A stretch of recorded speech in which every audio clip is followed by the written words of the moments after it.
qu'est-ce que vous répondez à l'Europe? Est-ce que c'est... De toute façon, je fais partie de la Commission des affaires européennes et nous avons eu un avis contre cette décision. Enfin, décision. Non, c'est pas tout à fait une décision, puisqu'il parle qu'en 2030, il ne devrait plus y avoir d'entraînement dans les aires marines protégées. Comme on a entendu tout à l'heure, attention à ce début, si vous voulez, parce qu'il y a eu un certain nombre de choses sur la pêche électrique. Après, il y a eu les seines danoises et maintenant c'est le chalut.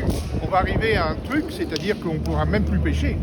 Parce que même si on imagine pêcher avec un hameçon, les ONG vont dire « Ah oui, mais un hameçon, ça fait mal aux poissons, il ne faut pas les faire souffrir. » Parce que là, pour vous, si je vous comprends bien, c'est qu'on donne trop de place aux ONG. Bon, on comprend la protection de la biodiversité, j'imagine que vous-même vous la comprenez, c'est important. Mais c'est quoi? C'est que ces ONG ont trop de poids et on n'écoute pas assez les pêcheurs? Je pense qu'à Bruxelles, le lobbying des ONG est très important. On l'a vu déjà au niveau de la pêche électrique. Déjà au départ, c'était très important. Et j'avais prévenu d'ailleurs M. Pinto à l'époque, qui était vent debout contre cette pêche électrique. J'ai dit attention, parce que pêche électrique, mais après ça va être les chaluts et les apprenants, et c'est ce qui vient d'arriver. Je crois qu'on ne fait pas assez confiance malheureusement à nos pêcheurs. C'est nos pêcheurs qui sont sur le terrain, ils savent très bien où il faut aller pêcher, ils savent très bien ce qu'il faut protéger. Et bien sûr, les scientifiques sont là, ils ont raison.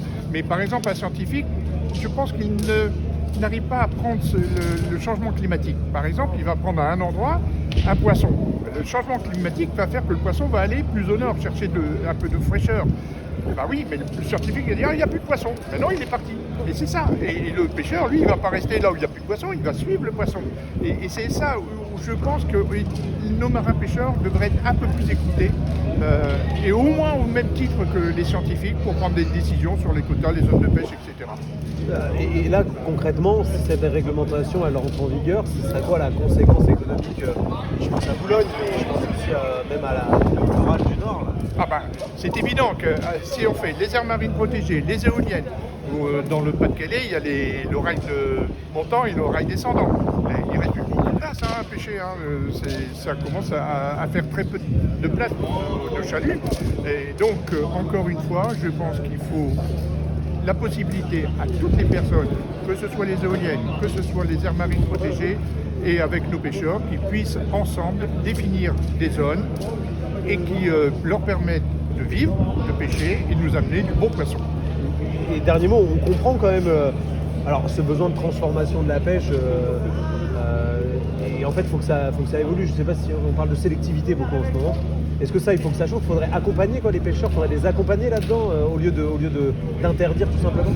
Oui, je crois, encore une fois, leur interdire, c'est eux qui pêchent et c'est eux qui savent où se trouve le poisson. Et ils savent sélectionner. Maintenant, ils ont suffisamment, je crois, de matériel électronique pour savoir qu'en dessous, là, c'est tel banc de tel poisson, tel banc d'autres poissons. Ils savent très bien ce qu'ils vont remonter dans le chalut. On ne le voit pas, mais ils le savent très bien, du fait que maintenant, avec tous les matériels électroniques de sondage et tout ça, ils sont bien au courant. Et quel poids vous avez, par exemple, ou quel poids dans la région là vous avez pour peut-être faire pression sur Bruxelles ou faire opposition? C'est quoi les armes à votre disposition pour essayer de contrer cette interdiction-là?